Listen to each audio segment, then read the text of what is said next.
Dear viewers, welcome to another video on MINITAB tutorials.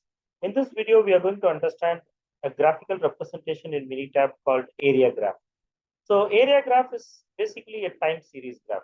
I hope you all understand what is a time series graph. A time series graph is one where we try to understand the change of a particular metric, a variable. It could be a discrete count data or it could be a variable data, how that data changes over a period of time. So a time series graph is something where your x-axis will be a time-related data. It could be day, it could be week, it could be month, it could be year, but it will be a time-related data. And your y-axis will be a particular value. And as I told in the beginning, it could be a variable data or it could be a discrete count data.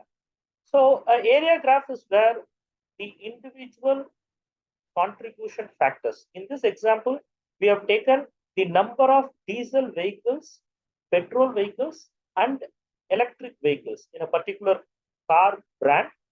So what is the trend of overall sales? And in that overall sales, what is the contribution of diesel vehicles, petrol vehicles, and electrical vehicles?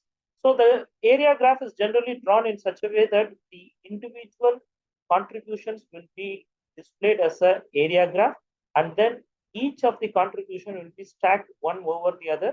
So the overall line talks about the overall trend, and individual colors of the graph will talk about the contribution of each factors. So let us copy this data. So we have taken month-wise, January to December, overall sales, which is broken down into diesel vehicles, petrol vehicles, and electrical vehicles. So let me copy this data to MINITAB.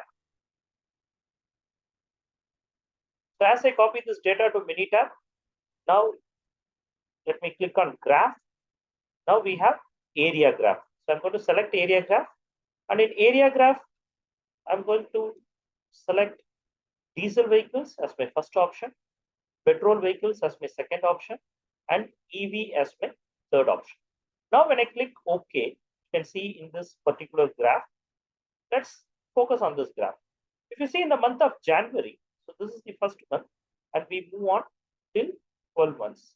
So if you see in the month of January, the gap or the amount of sales that we have, diesel is represented in blue, petrol is represented in red, and electrical vehicles are represented in yellow color.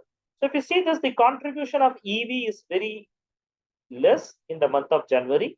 Petrol and diesel almost contribute equally, or I would say diesel contributes less and petrol contributes a little bit more. But as we move on, what we can understand is the sales of electric vehicle picks up, but the diesel vehicle is almost the same.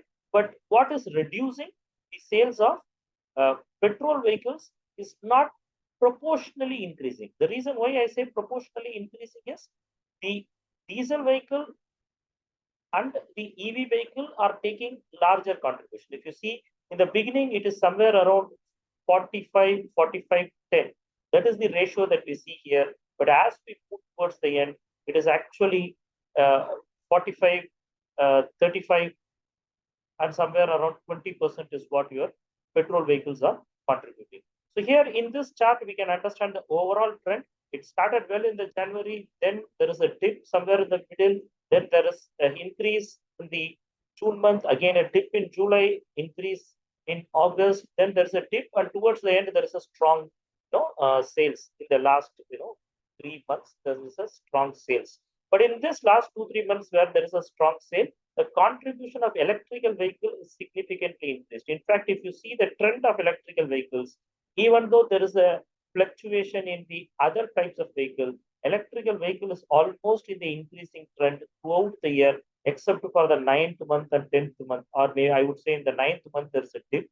From 9 to 10, 10 to 11, and 11 to 12, it is always in the increasing direction. Understandable, because many people who are traditionally buying petrol vehicles for personal use have now decided to switch for electrical vehicles.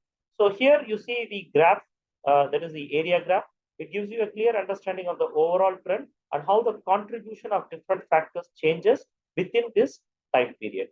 So friends, the same data, if you want and you want to do the similar graph and you want to analyze, kindly write us to reachus@itrack-s.com. That's our email address.